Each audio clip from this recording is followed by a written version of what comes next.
American Top 40. Now, the first hit by the hottest singing talent in the music business. The rock writer Richard Goldstein describes her this way.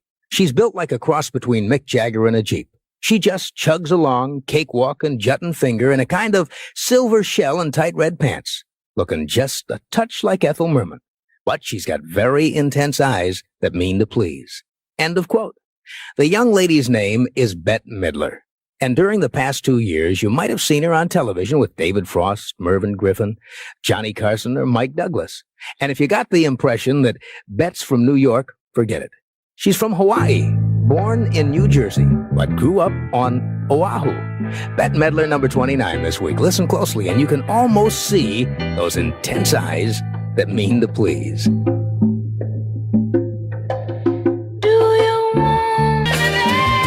Third week on for Bette Midler, now at 29. Do you want to dance? Let's take a moment as the curtain goes up to Act 3 here to pause and welcome 3 stations to the AT40 lineup this week. We'd like to welcome back WLNC in Laurinburg, North Carolina, WILZ, Tampa, St. Petersburg, Florida, and KLAM in Cordova, Alaska. Now the latest hit by the artist who used to be the featured singer at a club where her audience consisted mainly of hundreds of men who were wearing no clothes. This is the story I told you last March when her first hit single was on the charts. She first hit New York in 1965, fresh out of high school in Honolulu. Little Jewish girl from Hawaii with the big dream of becoming a great Broadway actress.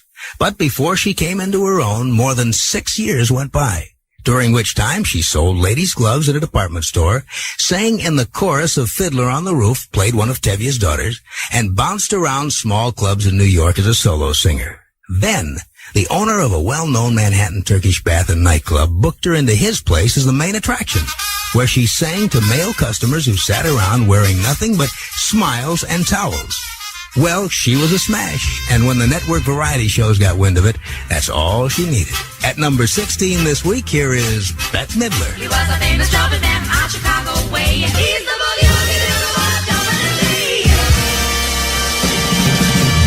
The Boogie Woogie Bugle Boy of Company B. After a couple of weeks at number 8, it moves to number 16. That's Bette Midler on American Top 40. American Top 40. Well, now we're up to the latest hit by a woman whose big break in show business was singing for an audience of men only, who were dressed only in bath towels. It was in front of that terry-clothed audience that Bette Midler attracted the cult following which has never deserted her. Bette left her hometown of Honolulu back in '65, moved 6,000 miles east to New York with the dream of becoming a great Broadway actress. 2 years later, she had landed a job in the chorus of Fiddler on the Roof, and after 3 years worked her way up to a supporting role as Zeitel. Then the play closed, and the best offer Bette got was to entertain at a combination Turkish bath and nightclub for men only called the Continental Baths. And she took it. Bette says it was a great job and a great experience. The audience there treated me with more respect than I deserved, she said, considering I was brand new at entertaining that many people, clothed or naked, for more than 10 minutes at a time. I was able to take chances on that stage I could never have taken anywhere else. Well, Bette Midler quickly developed a loyal following at the Continental Baths. Her show became one of the hottest tickets in town and led to her first appearance on national television, The Tonight Show with Johnny Carson. Bette Midler's dream of becoming a big Broadway star has certainly come true. Her recent Broadway review was a smash, and that has to be as satisfying to her as the Best Actress Oscar nomination for The Rose. This week, Bette climbs 2 notches to number 20 in the countdown with the title tune from that film. American Top 40. Well, now we're up to the current hit by a star of stage, screen, and records who got her start in the entertainment business in Hawaii, sweeping up the grass after hula performances. Now, not many recording stars got their start in the hula business, but one who did was the divine Miss M, Bette Midler. And this is the story Bette Midler tells. When she was a little girl, her mother would send her for hula lessons. In Hawaii, that's about the same as sending a young girl to dancing school here on the mainland. It's a regular part of growing up. Bette's hula teacher was named Ku'ule Burke, and Bette says, I was not a favorite of Mrs. Burke's. I couldn't remember the steps or what my hands were supposed to be doing. Mrs. Burke would always put me in the back row with all the other little girls who were not so hot. Bet says that since she could never remember the steps to the dances, she would just watch the girl next to her and copy what she was doing. But Bet says if Mrs. Burke caught anyone cheating in this fashion, she would make the poor chump stay after class and sweep up, a considerable punishment if you've ever seen the way a grass skirt shreds. End of quote, by a superstar who got her start in Mrs. Ku'ule Burke's hula class. This week, Bette Midler moves up 7 notches to number 13 with The Rose.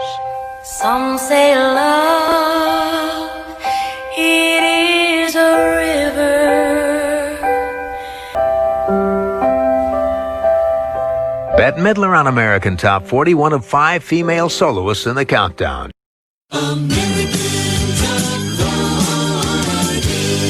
I'm Casey Kasem. You know, people eating hot dogs are commonplace, but it isn't every day that a hot dog eats a person.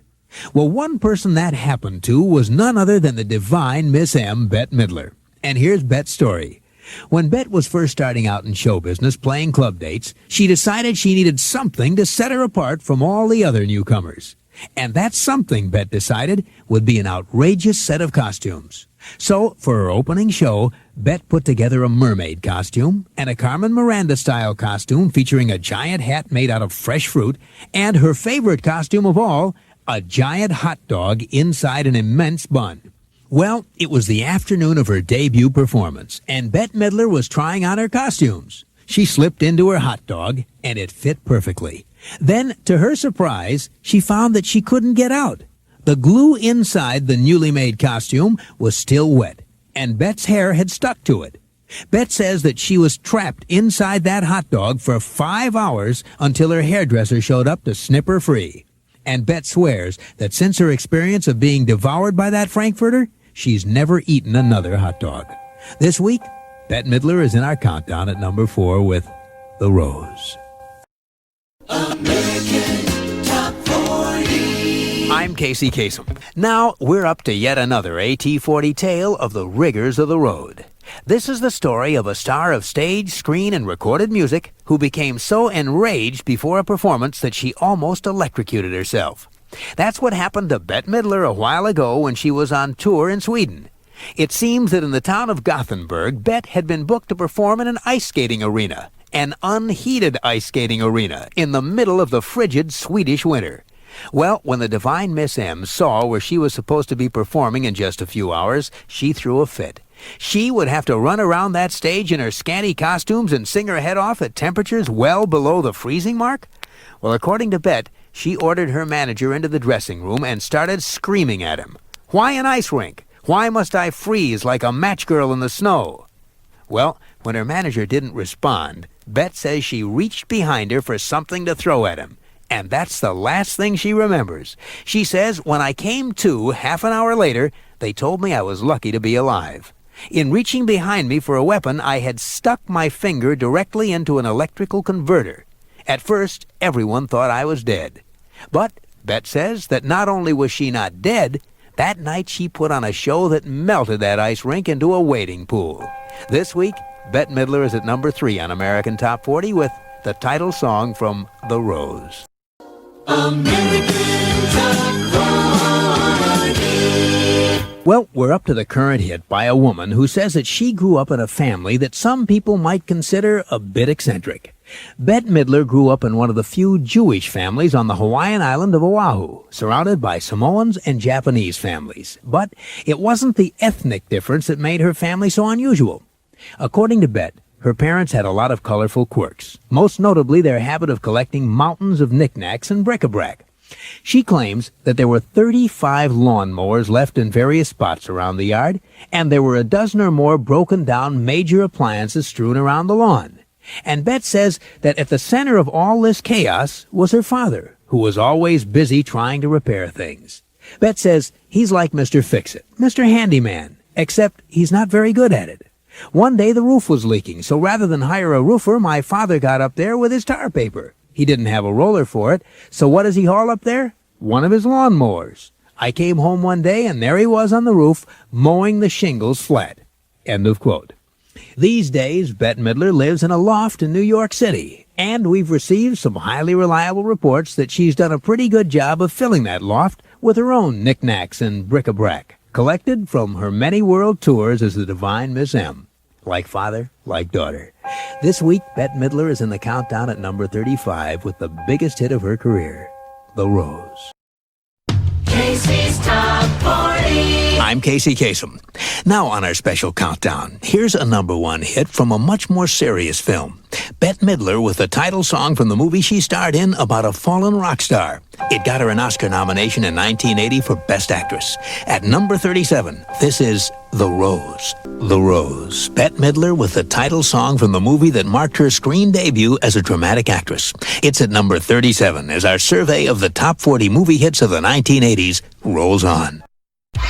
Casey's Top 40. I'm Casey Kasem. Today we're counting down the top 100 of 1990.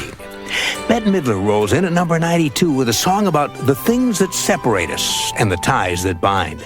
The song says that here on Earth we may be man and woman, black and white, but we're all the same from a distance. In 1989, Bette Midler moved millions with Wind Beneath My Wings. And in 1990, she came back with From a Distance. It's at number 92 in our special survey of the year's biggest hits. Up next, the song that became the 18th top 10 hit for the number one duo of the rock era. Casey's Top